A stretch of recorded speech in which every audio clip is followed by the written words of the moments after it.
जा सकते। नमस्ते। नमस्ते। बैठिए सर।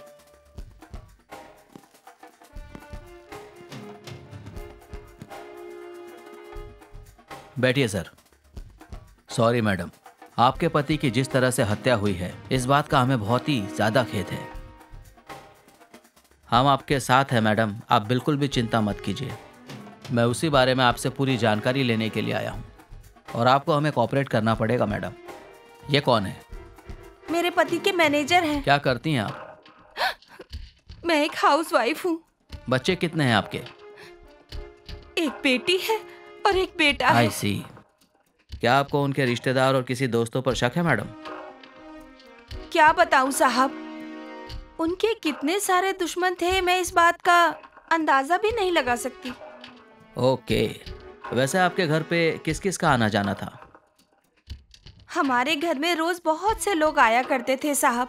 आपको क्या लगता है इसके पीछे किसी दुश्मन या दोस्त का हाथ हो सकता है? वो दोस्त थे या दुश्मन थे मैं कुछ नहीं बता सकती साहब, मुझे बिल्कुल नहीं पता। कुछ अनुमान लगाइए कि आपको इन पे शक है। सर वो... एक मिनट, इनको बोलने दीजिए। आप इनसे पूछ सकते हैं, ये मैनेजर हैं। जो कुछ भी आप जानते हैं इस केस के बारे में आप मुझे बता दीजिए, इससे हमें कातिल तक पहुंचने में बड़ी आसानी होगी। मेरे पति इन पर बहुत विश्वास किया करते थे। देखिए मैडम, एक आप ही हैं जो इस केस को सॉल्व करने में हमारी मदद कर सकती हैं। बच्चों, ये आपके क्या लगते हैं? ये हमारे अंकल हैं। ये मेरे बच्चों की बहुत देखभाल करते हैं, बहुत चाहते हैं उन्हें। हाँ, और हमारी मम्मी इन्हें भाई भाई कहकर बुलाती है। अच्छा सुनो मिस्टर राधा किशन।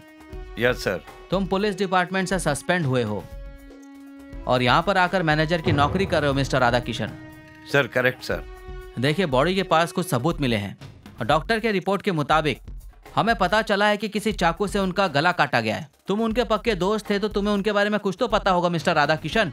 सर मैं उनका दोस्त था और उनका दोस्त हूँ भी। मुझे उसके बारे में कुछ नहीं पता। डॉक्टर की रिपोर्ट क्या आती है क्या नहीं आती है, सच आती है या झूठ आती है, वो तो सिर्फ आपको मालूम है। लेकिन इस पूरे गांव में उनके दोस्त कम और दुश्मन ज्यादा थे। मैं तो सिर्फ इतना ही जानता हूँ इस बारे में। तुम बिल्कुल सही कह रहे हो मिस्टर राधा किशन। मुझे लगता है पुलिस डिपार्टमेंट ने तुम्हें सस्पेंड करके बहुत बड़ी गलती की है। Thank you sir. नमस्कार सर। अच्छा, ये कौन है? ये हमारे दोस्त हैं, इनका अपना कारोबार है। अच्छा, तुम क्या जानते हो उनके मर्डर के बारे में? साहब मैं भी इसी गांव का रहने वाला हूँ, उनके अच्छे दोस्तों में से हूँ। अब उनकी हत्या किसने की ये तो मैं आपको नहीं बता सकता साहब, लेकिन उनकी हत्या हुई है और इसका मुझे शक ही नहीं यकीन है। अच्छा, तो तुम जानते हो कि उसे किसने मारा है? नहीं नहीं साहब, मेरा मतलब वो नहीं था, सब लोग कह रहे इसलिए मैंने। ओके, तो तुम्हें कुछ भी नहीं पता इसके बारे में। अच्छा, तो उनका किन किन चीजों का बिजनेस था? सर उनका अपना बिजनेस था, oil mill, finance, sugar mill, rice mill, वो सारा काम मैं संभालता था और ये भी उस काम में हाथ बटाते थे। ओके, आपने हमें टाइम दिया उसके लिए शुक्रिया मिस्टर राधा। Thank you. तो फिर मिलते हैं। ठीक है साहब। ठीक है, जरूर सर। मुझे ये केस किसी भी तरह 2 हफ्तों में सॉल्व करना है। ऊपर से ऑर्डर आया है कि ये केस जल्द से जल्द सॉल्व करना है। कैसे भी करके इस केस के सारे सबूत मुझे जल्द से जल्द चाहिए। मुझे लगता है डॉक्टर बेकसूर है। मुझे लगता है डॉक्टर को फंसाया जा रहा है। तुम उन लोगों पर नजर रखो और मैं डॉक्टर से मिलकर आता हूँ। हमें कहीं ना कहीं से एविडेंस इकट्ठे करने ही है। आप बिल्कुल सही कह रहे हैं सर। तो चलो फिर चलते हैं मिशन पर। तो डॉक्टर साहब, आपको पता ही होगा कि जिस गांव में आप डॉक्टरी कर रहे थे उस गांव में एक बड़े बिजनेसमैन की हत्या हुई है। पेपर में न्यूज़ पढ़ी थी सर। तो आप उनके बारे में क्या क्या जानते हो? मैं उन्हें जानता था लेकिन ज्यादा मालूमात नहीं। तो फिर आपने शहर में जॉब क्यों नहीं की? मैं शहर में काम नहीं करना चाहता था, इसलिए मैंने डॉक्टरी की पढ़ाई पूरी की और फिर गांव में आ गया। आई सी। तो इसके पीछे कारण क्या है?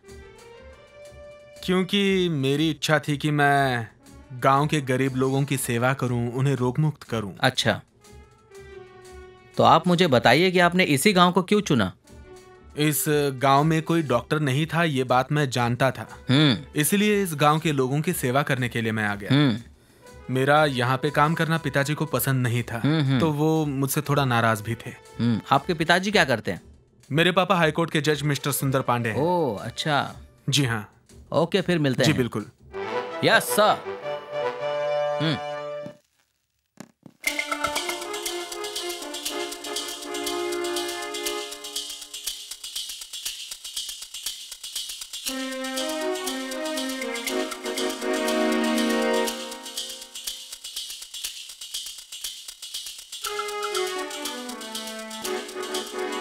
अब तुम्हारा अगला कदम क्या होगा? सर, संगीता मर्डर केस की फाइल को रीओपन करना है।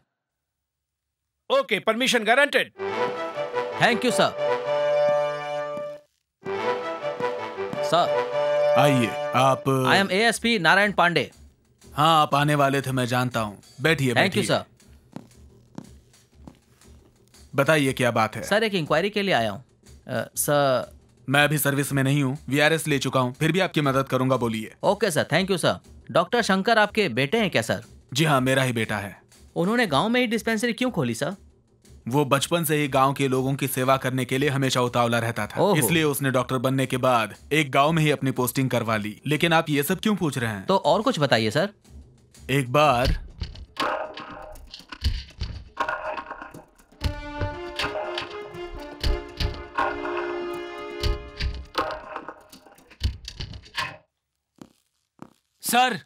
सर बाहर रागनी मैडम आई है। ओके, भेज दो उसे अंदर।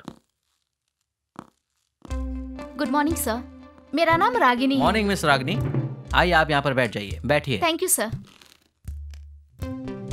आपको पता ही होगा कि डॉक्टर शंकर का केस रीओपन हो गया है और संगीता मर्डर केस की अपील हाई कोर्ट में की गई है डॉक्टर की जमानत के लिए। सच में सर? हाँ, पुलिस लीगल तरीके से अपना काम कर रही है। आप पूरी तरीके से बेफिक्र रहिए, वो बहुत जल्द रिहा हो जाएंगे।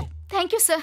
हाँ सच में, लेकिन तुम्हारी मदद के बिना डॉक्टर शंकर को बेगुनाह साबित करना बहुत ही मुश्किल होगा।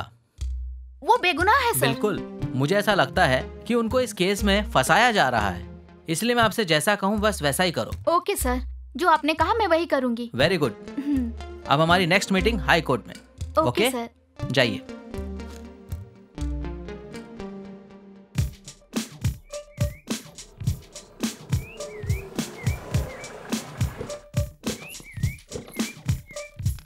Bye the way, meet mister Elia Raja, advocate. नमस्ते सर।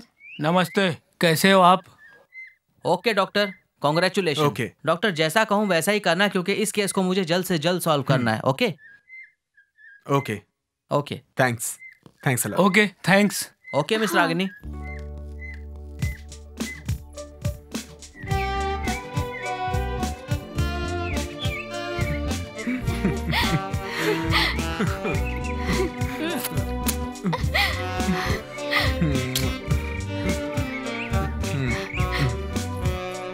कैसे हो तुम?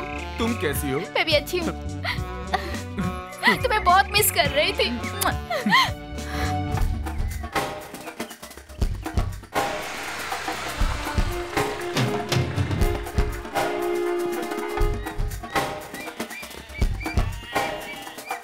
सर, वहाँ जाके देखते हैं, शायद कोई सबूत मिल जाए।